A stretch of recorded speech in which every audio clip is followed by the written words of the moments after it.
Verticalizer.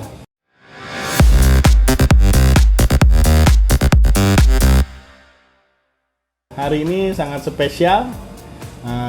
Kita bersama dengan Pak Yohan Suryanto sebagai pendiri Yosu. Sudah banyak yang kenal, banyak yang tahu, cuman masih belum tahu detailnya nih. Jadi Pak Yohan, senang sekali kita bisa sama-sama ada di sini. Tempatnya cukup nyaman. Boleh sedikit ceritain Pak mengenai Yosu ini? Dalam hal apanya ini Pak? Nah, Pak, bagaimana proses pendiriannya? Terjadinya Yosu ini, idenya, kenapa namanya itu Yosu? Oh, seperti itu. Oke. Halo Verticalizer, salam kenal. Nama saya Yohan Suryanto, selaku penemu Yosu, pendiri Yosu. Singkat ceritanya, Yosu itu apa? Yosu adalah sebuah vendor kecil di mana kita yang bergerak di bidang toko ya, istilahnya jualan bahan baku serta mesin dari aparel printing, khususnya untuk saat ini masih di DTF atau Direct to Transfer Film. Yosu sendiri saya dirikan pada tanggal 1 Oktober 2020. 2020? Ya, cukup 2020. lama. Ya. Di sana saya memulai pertama kali menjual powder aja. Karena saya tahu bahwa saya memulai dari nol. Saya mulai dari nol betul. Mulai dari menjual powder, lalu berlanjut ke menjual tinta, lalu menjual pack film, dan 6 bulan yang lalu akhirnya saya menjual printer juga. Oh, mesinnya. Mesinnya, ya. Kalau nama Yosu sendiri itu saya ambil dari nama panggilan saya ketika saya sebagai seorang business coach, karena di rekan-rekan saya atau para pemain yang saya latih itu memanggil saya Coach Yosu. Oh, memang nama Yosu itu sendiri sudah ada sebelumnya. Sudah ada sebelumnya. Sebagai nama panggilan. Ya. Oke, menarik. Nah, pada saat awal pendirian ya di 2020 itu di Jakarta atau di Surabaya? Di Jakarta. Oh, memang di Jakarta. Ya. Jakarta. Oke, Jakarta langsung buka istilahnya ya sebagai vendor lah ya, menjual tadi consumable, mulai dari powder, powder untuk DTF, kemudian berkembang ke arah tinta, terus baru 6 bulan terakhir. Baru 6 bulan terakhir ya. 2024 ini, akhir 2023 berarti lah ya. Jalanin baru mesin. meluncurkan mesin. Ada mesinnya. Ya, tapi sebenarnya kalau utak-atik mesin ini sebenarnya sudah cukup lama. Jadi termasuk mesin yang saya luncurkan, saya jual ini datang itu sudah kira-kira 9 bulan yang lalu. Cuman saya utak-atik ini selama 3 bulan. Sebelumnya persiapan. Jadi ngoprek ya.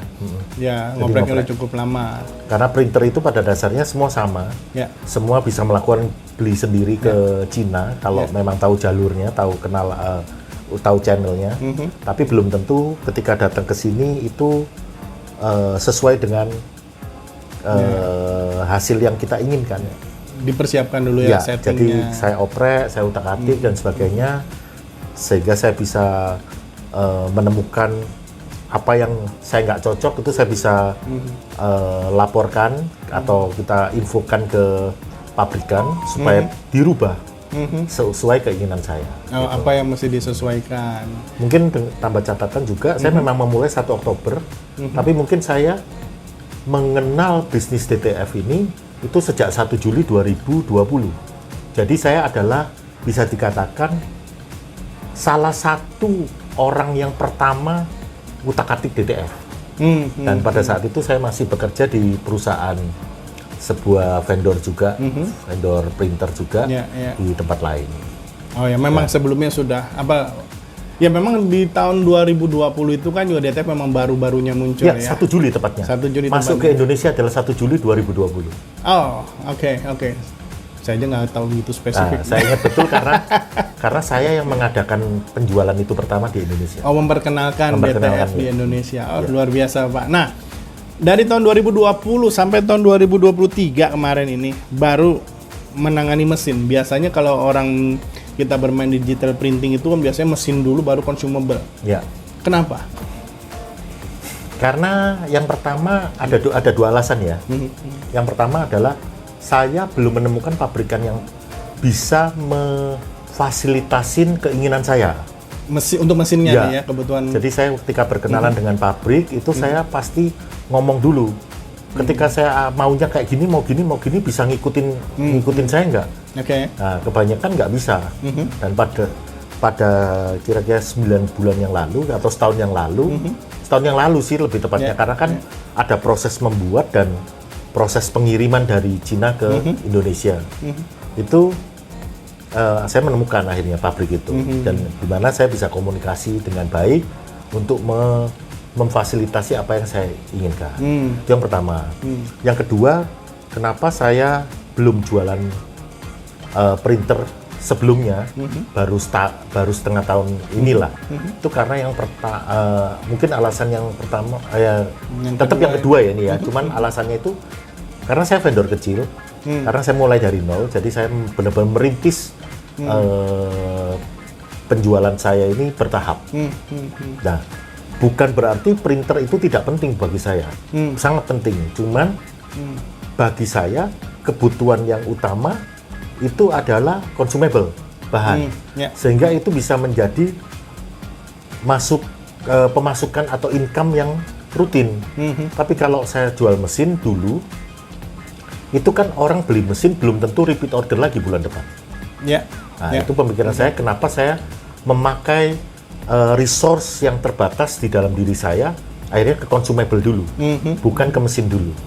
Gitu. Lebih ada perputarannya lah ya kalau kita bicara di consumable. Nah, selain itu kalau saya sih melihat dari teknologinya, karena awal itu kan juga waktu pertama-tama kan masih ada kekurangan-kekurangan. Sepertinya Pak Yohan ini cukup perfeksionis nih orangnya. Ya, kalau dalam hal ini saya cukup perfeksionis dan mungkin ada satu kata lagi, idealis. Oh, ya, jadi saya termasuk dalam pemilihan consumable. Saya tidak pernah ikut perang harga. Di mana ketika consumable rekan saya vendor lain yang jualan consumable juga, walaupun harga sudah turun dan sebagainya, saya nggak bisa. Sebenarnya bukan saya nggak mau, saya nggak bisa. Karena memang harga kulak saya dengan formula yang saya hari ini miliki itu memang kualitas itu tinggi. Jadi nggak bisa saya beli dengan harga murah. Nah, karena saya tidak bisa beli harga murah, maka saya jual pun mana bisa murah. Gitu. Tapi yang saya pastikan, saya ngambil margin atau keuntungan dari apa yang saya jual itu masih dalam batas masuk akal, kewajaran, wajar. Jadi memang mempertahankan kualitas dalam hal ini. Jadi kualitas dipertahankan, tidak mencari istilah tadi sekedar jualan, sehingga makanya tidak perlulah ikut perang harga yang muncul di pasar. Sebenarnya pingin ikut, cuman nggak mampu. Ya janganlah, ngapain? Kita bicara bisnis, kalau nggak ada profit dan benefit untuk apa? Pertanggungjawabannya juga berat. Nah, dari segi mesin memang saat ini masih tetap fokus di DTF. Ya, sekali lagi mungkin karena saya punya resource terbatas, jadi mungkin untuk saat ini, mungkin ketika video ini dibuat, saya masih main di DTF. Rendah hati banget tuh, tadi ngomongnya kecil-kecil mulu. Emang kecil, Pak. Emang kecil. Padahal namanya sudah besar. Siapa sih nggak kenal Yosu ya? Ya, nama juga nggak besar sih sebenarnya. Gitu. Ya, nama masih kecil sih. Badan saya aja yang besar. Oke. Nah, jadi Yosu ini sendiri sekarang target marketnya kemana, Pak? Kalau target market sendiri sebenarnya kita ngomong seluas-luasnya ya, Pak. Seluas-luasnya. Cuman kondisi market di Indonesia khususnya itu yang kita nggak bisa membidik pasar seluas-luasnya. Karena saya sekali lagi punya resource yang terbatas di dalam piramida pasar atau piramida market piramid itu dulunya terbagi menjadi 3, atas, menengah, dan bawah. Dan saya sebagai pengamat ekonomi, sekaligus saya berkecimpung sebagai business coach, saya mengamati bahwa piramida itu hari ini cuma 2, yaitu atas dan bawah aja. Bagiannya yang tengah dua, udah hilang. bagi 2 bagian saja. Iya, yang tengah udah hilang. Kenapa? Kenapa? Nah, itu yang saya masih perlu riset penelitian, Pak. Karena saya belum menemukan alasan yang kuat. Entah karena ekonomi Indonesia ini membuat yang menengah itu lebih ke atas atau menengah itu lebih ke bawah. Gitu. Maksudnya dari segi apa nih kategori dua ini nih, menengah dan apa istilahnya, bukan yang menengah, bawah dan atas, dari besaran usaha atau kita bicara memang target pemula? Bicara masalah kebutuhan, Kebutuhan. Iya. Jadi kebutuhan customer ini contoh kalau di F&B itu hari ini kalau mau berdiri warung kopi nih, sekalian yang bagus mewah atau sekalian yang jelek tapi murah. Itu. Main bicara harga. Nah, yang tengah-tengah, yang kafe tanggung-tanggung nih, coffee shop yang tanggung-tanggung itu udah hilang hari ini. Bukan hilang secara bisnisnya, ada. Cuman marketnya yang hilang. Makanya akhirnya ketika di tengah-tengah ini, akhirnya orang kebanyakan cuman buka, nggak bertahan lama, tutup. Tuh. Nah, kembali ke Yosu. Yosu sendiri, saya percaya bahwa di industri ini juga itu terbagi jadi 2, atas dan bawah. Dan kalau bicara masalah target market, saya berusaha seluas-luas mungkin, tapi saya nggak bisa, nggak punya kemampuan untuk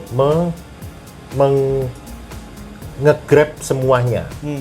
Jadi akhirnya saya memutuskan, karena saya punya resource terbatas, saya dengan keidealisan saya dan keperfeksionisan saya, akhirnya saya memutuskan untuk saya di piramida atas saja. Ambil segmen atas justru? Segmen atas, ya. Oh iya? Ya, yang lebih menghargai kualitas. Oke. Ya, karena sablon itu sebenarnya bicara masalah kualitas itu bukan cuma ketika dicetak, Pak. Tapi ketika setelah dicetak, dipres ke baju, dan dipakai oleh end user, itu yang kita juga harus lihat kualitasnya.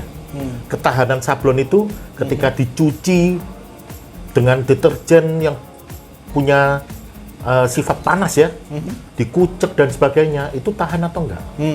Nah, kalau semua rekan-rekannya itu semua tahu formula-formula di dalam tinta, itu akan baru tahu bahwa ternyata memang harga itu menentukan kualitas. Ada pembeda di sana. Ya, tapi bukan berarti ada yang kualitas jelek menjual mahal ya, enggak. Tapi pasti bukan harganya, tapi benar-benar dari formula tintanya itu yang menentukan premium atau enggaknya. Oke. Jadi memang kualitas yang dijaga, karena terkait consumable yang dibawa pun juga memang ini bahan bakunya juga berkualitas. Dari hasil tadi bisa dipertanggungjawabkan lah ya. Yang penting jangan nanti kaosnya jangan jemur sembarangan. Hilang kalau jemur sembarangan. Apalagi di tengah jalan. Ya. Kalau di pinggir jalan mungkin belum tentu hilang, Pak. Ya, tapi kalau di tengah jalan pasti hilang, Pak. Masih hilang. Biar jangan terlalu serius banget, Pak. Oke. Nah, tapi kalau saya melihat dari bukan cara jualannya dulu lah ya, istilahnya dari harga yang Yosu berikan ke market ini, justru dari sisi mesin itu, kalau saya lihat harga mesin itu termasuk salah satu yang paling murah, Pak. Enggak, Pak. Enggak juga? Kalau dibilang paling murah enggak sih. Oke. Murah ketika bicara masalah cuman beli mesinnya doang, Pak. Karena memang saya tidak memasukkan istilahnya jasa saya atau after sale saya ke dalamnya. Nah, tapi itu biasa saya jual itu kepada reseller. Kan banyak nih, Pak, dari kami, rekan-rekan reseller kami yang mungkin teknisi-teknisi yang dia punya kemampuan untuk melayani customer, untuk memberikan after sale service. Ya, itulah yang saya hapuskan dari harga after sale saya itu. Sehingga kalau diomong harganya murah. Oke, jadi ikut menggandeng mereka lah ya, teman-teman yang di daerah, terutama tadi karena keterbatasan jangkauan. Nah, sehingga ya butuh jaringan networking dalam hal ini teman-teman di daerah. Nah, untuk itu jadi artinya penjualan mesin ini pun juga melayani mereka nih sebagai reseller untuk di daerah.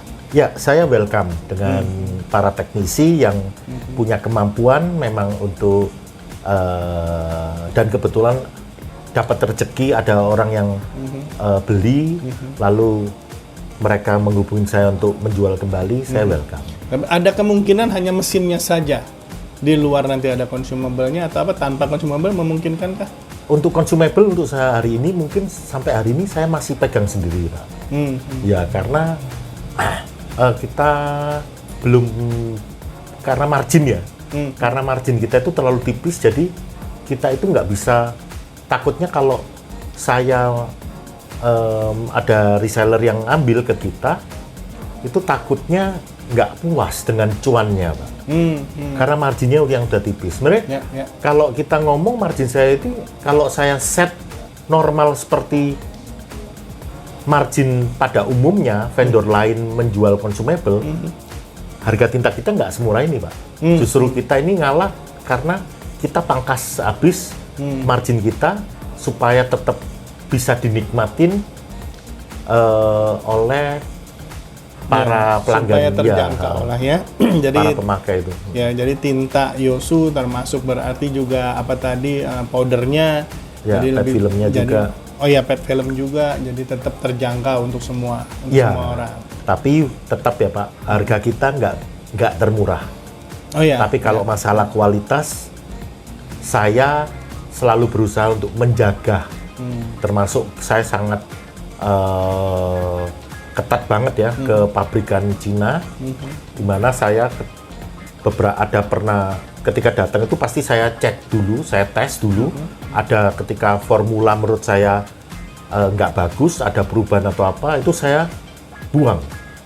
Saya buang. Maksudnya gimana buang? Buang, Mbak. Makanya saya nggak bisa datengin itu dalam kuantiti itu gede-gede langsung, nggak bisa. Memang dites dulu. Saya setiap batch masuk itu pasti saya tes dulu. Ya. Oke. Untuk supaya meluncur ke customer itu ya sudah yang terbaik lah. Ya, saya sih harapkannya itu terbaik lah. Walaupun tetap ada lah yang nggak puas, Pak. Oke. Nah, kalau kita bicara tadi berarti kita bicara mesin, sudah jelas ya. Jadi ada, kalau orang memang mau beli pun hanya mesinnya saja bisa yang ditawarkan kepada reseller. Yang saya boleh beli mesinnya aja itu hanya yang dia teknisi, Pak. Oh, dia ada background Ya, teknisi. karena benar-benar ketika membeli, kalau mau harga murah itu, yang reseller itu benar-benar saya lepas. Jadi dia harus ngerti teknis. Ya, dia mau bisa pasang Ya, bisa kalau settingnya. kalau ada user dia ngaku, oke, beli mesinnya aja. Kalau benar-benar saya maksudnya putuskan, Pak, dia akan bingung kok, Pak. Seperti itu. Karena Pasti memang bingung. belum tahu apa background teknisnya ya. Ya. Oke. Nah, bedanya kalau teknisi yang beli, labelnya nggak saya pasang, Pak. Oh, Ya. oke. Oh, tanpa label berarti. Ya. Oke. Ya, sifatnya OEM lah. Oh, iya. Dia mau jual pakai merek apa aja boleh. Oke, nggak masalah berarti ya kalau misalnya namanya Rudy, mau tempel merek Rudy tidak apa-apa. Boleh, Pak. Boleh. Boleh aja. Ya. Kalau tinta nggak boleh, tetap harus. Kalau tinta nggak bisa, Pak. Tinta Kalau nggak tinta bisa, ya harus tetap Yosu. saya labelin ya. Ya, oke. Karena takutnya nanti ada hal yang tidak diinginkan. yang pertanggungjawaban itu tadi itu Ya. nanti akan susah ya, khawatir nanti ada pencampuran dan yang lain-lain. Kita Ya. kan juga nggak tahu sepanjang perjalanan Ya. seperti itu. Nah, selama ini buat marketnya menyentuh apa cara jualan Yosu sendiri seperti apa? Masuk ke kita bicara online atau ada juga ada yang tatap muka kah atau melalui website? Melalui apa? Ya kalau penjualan kita ini apa Pak? Bicara masalah sales atau marketing, Pak? Nah, bicara sales dulu lah. Misalnya istilahnya orang mau belanja nih, belanja produknya Yosu Ya. itu di mana? Kalau sales itu bisa lewat marketplace, Tokopedia dan Shopee, bisa juga langsung ke WhatsApp. Oh, WhatsApp. WhatsApp. Oke. Ada nomornya? Ada. Boleh coba disebutin. Ya, siapa tahu. di sini ya Pak, 081 153 5885. Panjang juga nomornya. 08. Enggak Pak, 10 digit Pak. 08 berapa tadi? Sekali lagi. 081 081 153 153 5885. 5885. Ya, itu kalau di keypad Pak, itu Y Pak. Oh. Belum pernah saya coba. Ya, 081 153 5885. Y Oke. Pak. Oke. Paham. Bisa aja nyari nomornya bisa pas begitu Nah, ya. itu Pak. Marketplace juga bisa. Berarti ada lah ya. Ya. Nama di marketplace apa? Yosu juga atau nama lain? Yosu juga Pak, Yosu Printing. Oh, Yosu Printing Ya. di situ. Sebelumnya dulu nama kita Yosu Solution Pak. Ah, oke. Ya, cuman saya pikir-pikir kok solutionnya ini masih ambigu ya. Maksudnya nggak jelas bidang apa sih. Ya udah ini Yosu Printing aja. Yosu Printing. Ya. Berarti terbuka terhadap solusi yang lain. Ya, awalnya sih kepikiran Yosu Solusi itu kan karena memang saya menghadirkan Yosu ini semuanya itu sebenarnya ke arah lebih ke arah solusi ya. Termasuk saya sebagai coach, itu saya memberikan solusi. Di dalam printing ini saya juga memberikan solusi. Gitu. Nah, sebagai coach bisnis nih, Ya. ada orang boleh mau konsultasi dulu sebelum mulai terjun di dunia printing? Boleh Pak, saya pernah nolak 2 customer Maksudnya? untuk beli mesin. Kok bisa ditolak? Saya tolak, karena dia nggak punya bisnis plan. Oh, Saya tolak. oke. Ya. Apa yang mesti disiapin kalau gitu? Ya bisnis plan juga. Karena tujuan saya jual mesin ini kan sebenarnya untuk keegoisan saya untuk jual consumable. Nah, memang Kalau dia targetnya di ya, consumable. kalau dia nggak punya bisnis plan, cuman beli mesin terus mesin ini cuman nganggur aja di rumah, saya nggak menikmatin itu, Pak. Oke. Saya nggak bahagia. Tidak berkelanjutan lah Ya. jadinya ya. Otomatis kalau saya nggak bahagia pasti sebenarnya customer saya itu nggak bahagia. Karena beli mesin investasi barangnya mati, nggak jalan. Buat apa? Nah, pertanyaan kan bagaimana membuat bisnis plan yang baik Nah. masuk ke printing? Itu untuk membuat bisnis plan itu banyak, Pak, ceritanya, Pak. Ah, Tentunya harus lebih intens untuk konsultasi ya, Pak ya. Nggak semua orang juga membuka dirinya untuk masuk dalam sesi coaching ya. Kadang siapa lu istilahnya. Padahal orang nggak menyangka bahwa nggak semua, bukan nggak semua ya. Semua pemain hebat itu pelatihnya belum tentu harus lebih hebat daripada pemainnya. maksudnya? Contoh, Lionel Messi atau Cristiano Ronaldo, sekarang kita nanya, pelatihnya siapa sih? Kita aja nggak tahu mungkin. Ya, ya. Tapi, apakah Lionel Messi dan Cristiano Ronaldo tidak punya pelatih? Setiap pemain pasti punya pelatih. Pasti ada Ya. pelatihnya. Dan pelatih itu tugasnya bukan harus lebih pintar supaya bisa mengajar seorang pemain itu, enggak. Seorang pelatih itu tugasnya menggali potensi. Yang seseorang pemain itu tidak bisa melihat potensinya. Tuh. Nah, ini dia nih, banyak yang orang nggak tahu, Pak. Nah, ini sesi selanjutnya aja, Pak. Nanti selanjutnya, Ya. betul. Jadi kita nggak bongkar ini. Panjeda bersedia nanti Pak Yohan untuk kita buka satu sesi coach atau workshop. Siap. Boleh, Pak. Bagaimana menyiapkan Boleh. bisnis plan sebelum Boleh. terjun ke dunia printing, Boleh. terutama digital printing. Boleh. Apalagi mungkin saya siap untuk barangkali nih Vertical Digimax mengadakan coaching klinik. Saya siap untuk berkontribusi, menyumbangkan, mengamalkan ilmu-ilmu saya, baik dari sisi akademis ataupun dari sisi pengalaman. Nah, luar biasa, kita nantikan ya. Tapi sebelumnya, balik lagi yang tadi kan dari sisi salesnya, jualannya. Kan Ya. ada sisi marketingnya, apa tuh marketingnya? Kalau marketing saya itu sistemnya apa ya? Saya jujur masih meraba-raba, Pak. Saya meraba-raba. Karena sebenarnya di dunia printing ini beda dengan industri yang lain, Pak. Tuh. Maksudnya? Market printing itu terbatas yang pertama. Jadi tidak seperti market di industri lain. Ya, ambil contoh, kita muter-muter orang-orang printing ya itu aja kan, Pak. Ya kalau pemain besar ya, Ya, dia lagi ya. ya. Jadi termasuk pemain kecil saya, Pak. Saya rasa, Pak. Jadi pemain kecil itu juga itu aja. Jadi saatnya kita mulai berpikir bagaimana meregenerasi dan menciptakan pemain baru, entrepreneur baru, khususnya di dunia printing. Itu yang perlu mungkin boleh kita pikirkan bareng-bareng. Balik lagi, Ya. kita nanti siapkan satu materi khusus buat langsung dari Coach Yosu. Boleh, Pak. Tapi kebetulan saya punya beberapa customer itu pemain baru juga sih, Pak. Ah ya? Iya.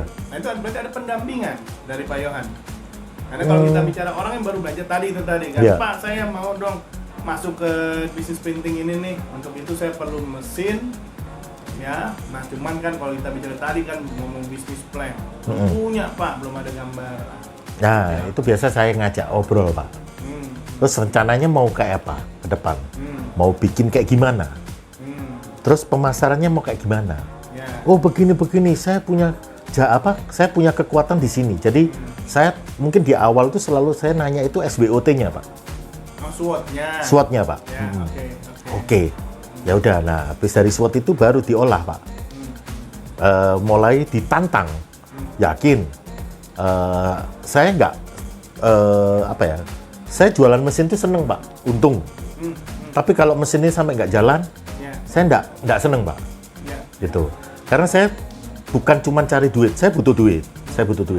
Tapi saya lebih butuh berkah daripada duitnya, Pak. Gitu.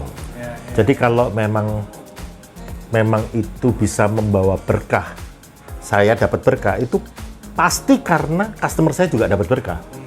Kalau customer saya nggak dapat berkah, maka saya nggak akan jadi nggak dapat berkah juga. Balik ke quotes dulu, balik lagi, Pak. Soal berkah membanyak, Pak. Jadi panjang lebar. Nah, jadi pendampingan itu bisa dilakukan. Jadi Pak Yohan sendiri mendampingi, jadi istilahnya ya customer. Nggak secara profesional sih, Pak. Ya, paling tidak, hanya spontan aja. Ya, tapi kan tetap ada komunikasi. Kalau ada orang yang istilahnya curhat ya, atau nanya, selama saya punya jawabannya, saya pasti langsung jawab. Kalau saya nggak bisa jawab, saya akan cari jawabannya, dan saya mungkin kalau udah nemukan, saya beritahu jawabannya. Itu poinnya di sana. Ya. Itu fungsi sebagai pendampingnya. Ya. Artinya memang tidak mudah ya. Ya. Kita menyiapkan itu semua, tapi memungkinkan. Ya. Nah, untuk nanti yang coachingnya itu bisa nggak mesti one to one, atau bisa kita bilang per kelompok lah. Kalau untuk yang bisnis ini, Pak, saya hanya sekedar spontanitas saja. Orang mau nanya curhat atau apa, saya jawab. Cuman nggak bisa, maksudnya seperti profesional ketika kita masuk sesi coaching beneran. Karena saya jual printer nih, Pak. Ingin minta jasa coaching lah, jangan lah. Ini kan pendampingan dalam arti bisnis printingnya. Kalau bisnis printingnya berjalan, nah tentu consumable-nya kan berkelanjutan. Nah, disitulah ada benefitnya. Saling mengisi lah ya. Ini tapi saya pertegas juga, Pak. Sebenarnya saya nggak mendampingi, Pak. Apa tuh? Nggak ada pendampingan. Saya cuma sebatas ketika orang mau beli printer ke saya tanyain. Istilahnya. Sebenarnya tujuan awal bukan untuk memastikan dia beli atau apa, enggak.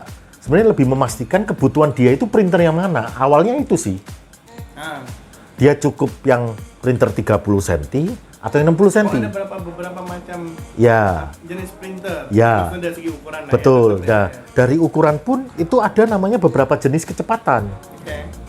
Dia cukup dengan XP 600, dia cukup dengan i 1600, atau dia harus i 3200. Atau mungkin lebih dalam lagi, cukup double head atau harus quad head. Kita bicara teknologi print head lah itu. Orang awam kita kalau nggak ngerti tadi sebut ada i berapa kan bingung. Tipe-tipe print headnya bisa berbeda. Betul. Sebenarnya cikal bakalnya adalah pertanyaan yang lebih ke arah mencari tahu kebutuhan mereka. Tapi ketika saya menanyakan itu kan otomatis saya memancing. Bisnisnya itu seperti apa sih? Oh, ternyata ada yang belum sama sekali berjalan.